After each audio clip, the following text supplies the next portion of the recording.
வாழ்க வளமுடன். ஓம் நமச்சிவாய. அனைத்து தமிழ் உள்ளங்களுக்கும் வணக்கம். நிகழும் ஸ்ரீ மங்களகரமான சோபகிருது ஆண்டு மார்கழி மாதம் 15ஆம் தேதி பின்னிரவு 16ஆம் தேதி முன்னிரவு திங்கள் கிழமை அன்று பஞ்சமியும் மகம் நட்சத்திரமும் பிரீத்தி நாமயோகமும் கௌளவ கர்ணமும் சித்தயோகமும் கூடிய சுபயோக சுபதினத்தில் உதயாதி இரவு 12 மணிக்கு கன்னியா லக்னத்தில் ரிஷப நவா அம்சமும் மகர திரிகோணமும் கொண்டு இந்த சீர்மிகு ஜனவரி மாதம் பிறக்கிறது. பிறக்கும் மாதம் மற்றும் வருட பிறப்பில் அனைவரும் சீரும் சிறப்புடனும் ஆயுசுடனும் ஆரோக்கியத்துடனும் அனைத்து விதமான சேமங்கள் பெறவும், திருமணம் கைகூடி வரவும், சந்தான பாக்கியம் கிட்டவும், நல்ல வேலை கிடைக்கவும், வெளிநாடு பயணம் இனிதே பெறவும், வீடுமனை வாகனம் அமையவும், ஆண்டின் தொடக்க நாளில் இறைவனை திருக்கோவில்களில் சென்று வழிபாடு செய்து வருவது நல்லது. இந்த ஆண்டு சிவனுக்கும் விநாயகருக்கும் உகந்த நட்சத்திரமான சுவாதி நட்சத்திரத்தில் பிறக்கிறது.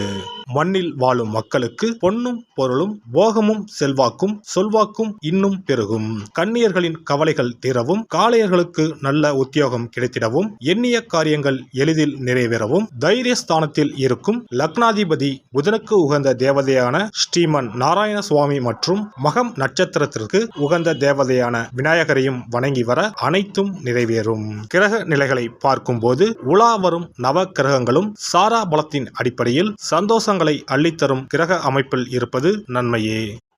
ரிஷபராசி அன்பர்களே, உங்களின் கிரக நிலையை ஆராய்ந்து பார்க்கும்போது பஞ்சமஸ்தானத்தில் கேது, கலத்தரஸ்தானத்தில் சுக்கிரன் புதன், அஷ்டமஸ்தானத்தில் சூரியன் செவ்வாய், தொழில் ஸ்தானத்தில் சனி, லாபஸ்தானத்தில் ராகு, போகஸ்தானத்தில் குரு என கிரக நிலைகள் உள்ளன. இம்மாதம் 8ஆம் தேதி அன்று புதன் பகவான் கலத்தரஸ்தானத்தில் இருந்து அஷ்டமஸ்தானத்திற்கு மாறுகிறார். 15ஆம் தேதி சூரிய பகவான் அஷ்டமஸ்தானத்தில் இருந்து பாக்கியஸ்தானத்திற்கு மாறுகிறார்.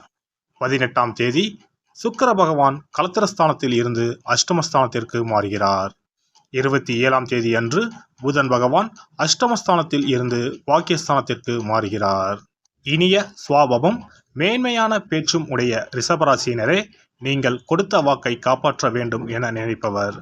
இந்த மாதம் பொன் பொருள் சேர்க்கையை தரும். ஆனால் அடுத்தவர்களுக்கு உதவி செய்ய போய் வில்லங்கம் ஏற்படலாம். எச்சரிக்கையாக இருப்பது நல்லது. மனதில் ஏதாவது குறை இருக்கும். புதிய நபர்கள், எதிர்பாலினத்தவர் ஆகியோருடன் பேசும்போது கவனமாக பேசி பழகுவது நல்லது. விருந்து நிகழ்ச்சியில் கலந்து கொள்ள வேண்டி வரலாம். தொழில் வியாபாரம் செய்பவர்கள் பழைய பாக்கிகள் வசூல் செய்வதில் வேகம் காண்பிப்பீர்கள். தனஸ்தானத்தில் சூரிய சஞ்சாரம் இருப்பதால் போட்டிகள் விலகும். எதிர்பார்த்த ஆர்டர்கள் கிடைக்கும்.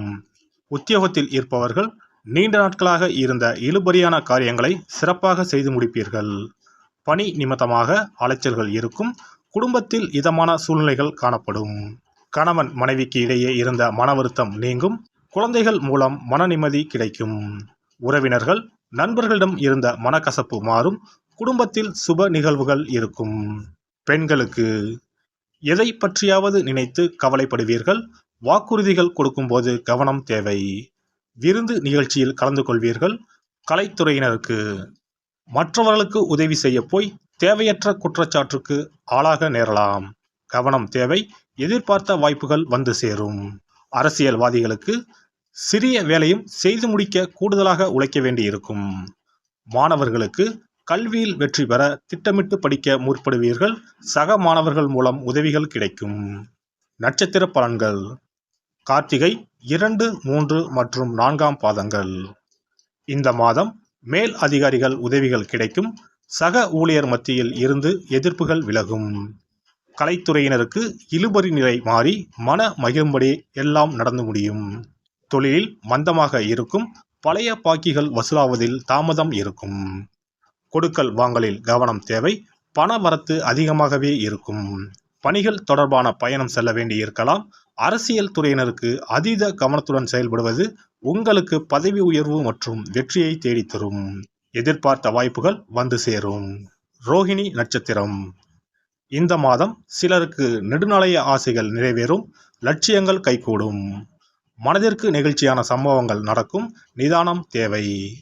வாழ்க்கை துணையின் உடல் ஆரோக்கியத்தில் கவனம் தேவை. உடலில் சூடு ஏற்படுத்தும் ஆகாரங்களை தவிர்ப்பது நன்மை தரும். தொழில் வியாபாரத்தில் ஈடுபட்டு இருப்பவர்கள் பார்ட்னர்களை அனுசரித்து செல்வது நல்லது. வியாபாரம் தொடர்பாக செய்து முடிக்க நினைக்கும் காரியங்கள் தள்ளி போகலாம். கணவன் மனைவிக்கு இடையே நெருக்கம் அதிகரிக்கும். சுவையான உணவு கிடைக்கும். மனோபலம் கூடும். மிருகசீரிஷம் 1 மற்றும் 2ஆம் பாதங்கள். இந்த மாதம் உத்தியோகத்தில் இருப்பவர்களுக்கு வீண் அலைச்சல், வேலைப்பளு இருக்கும். பணி நிமித்தமாக நேரத்திற்கு அதிகமாக உழைக்க வேண்டியதிருக்கும். குடும்பத்தில் அமைதி இருக்கும். கணவன் மனைவிக்கு இடையே நெருக்கம் அதிகரிக்கும். பிள்ளைகள் மூலம் மனம் மகிழும் காரியங்கள் நடக்கும். தொழில் வியாபாரத்தில் இருந்த போட்டிகள் விலகும். பழைய பாக்கிகள் வசூலாகும். வியாபாரம் விரிவாக்கம் செய்ய தேவையான பண உதவியும் கிடைக்கப் பெறுவீர்கள். உறவினர்கள் வருகை இருக்கும். வீடு மனை வாகனம் விஷயங்களில் எதிர்பார்த்த வெற்றி கிடைக்கும்.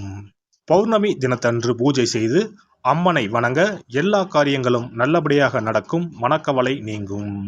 இம்மாத அதிர்ஷ்ட கிழமைகள் புதன் மற்றும் வெள்ளி. சந்திராஷ்டம தினங்கள் 10 மற்றும் 11. அதிர்ஷ்ட தினங்கள் 3, 4, 30 மற்றும் 31. சிறப்பு பரிகாரங்கள்.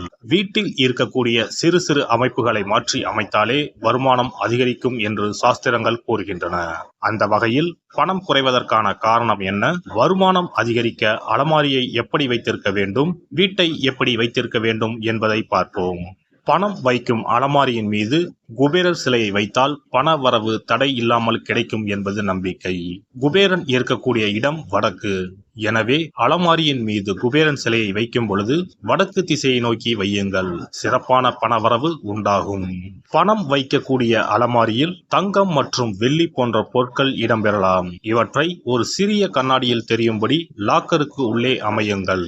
அந்த இடத்தில் பச்சை நிற புடவை உடுத்திய கஜலட்சுமி படம் ஒன்றை வையுங்கள்.